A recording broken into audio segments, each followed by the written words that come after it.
जय गुरु जी। शुक्राना गुरु जी। गुरु जी की प्यारी प्यारी संगत को भी मेरा प्यार भरा जय गुरु जी। संगत जी, गुरु जी ने हमें हर तरह के वहमों से बाहर निकाला है, फिर भी हम हमेशा किसी न किसी तरह के वहमों में पड़े ही रहते हैं। इस दिन इस रंग का कपड़ा नहीं पहनना, इस दिन सिर नहीं धोना, इस दिशा में नहीं बैठना, अचानक से जलती हुई जोत का बुझ जाना, गुरु जी के स्वरूप का गिर जाना या टूट जाना और ना जाने क्या क्या।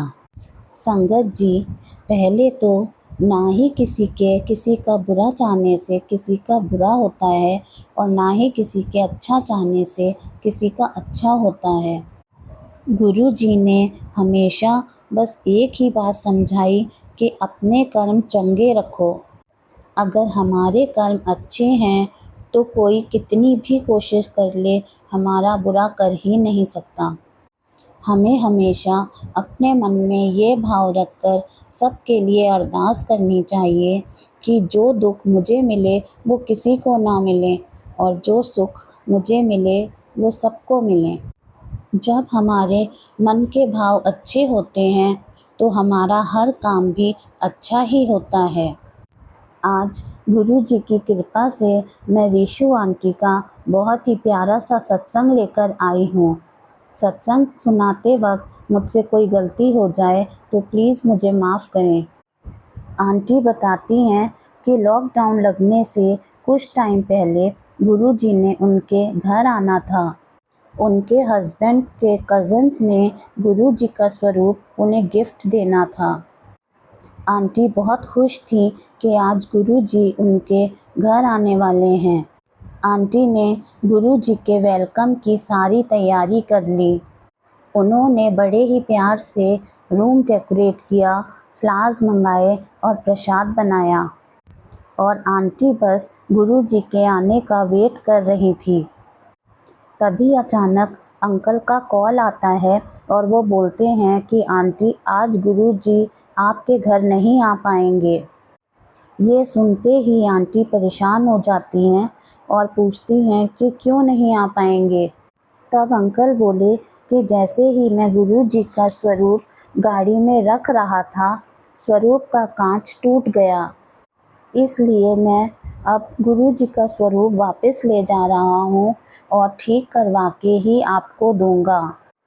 पता नहीं ऐसा क्यों हुआ, मैंने तो स्वरूप बड़े आराम से गाड़ी में रखा था, लेकिन पता नहीं कैसे गुरु जी के स्वरूप का कांच टूट गया। ये कहकर अंकल ने फ़ोन कट कर दिया। अंकल की बात सुनकर आंटी बहुत दुखी हो गई और बहुत देर रोने लगी। उन्हें लगा कि शायद उनसे कोई गलती हो गई है जो गुरुजी उनके घर नहीं आए। फिर आंटी ने सेवादार आंटी को कॉल किया और उन्हें सारी बात बताई। उन्होंने बोला कि आंटी, आप घबराओ नहीं, जब भी किसी संगत पर कोई प्रॉब्लम आती है तो गुरुजी उसे अपने ऊपर ले लेते हैं। हो सकता है गुरु जी ने आपके घर आने वाली किसी संकट को अपने ऊपर ले लिया होगा, इसीलिए गुरु जी के स्वरूप का कांच अचानक से टूट गया।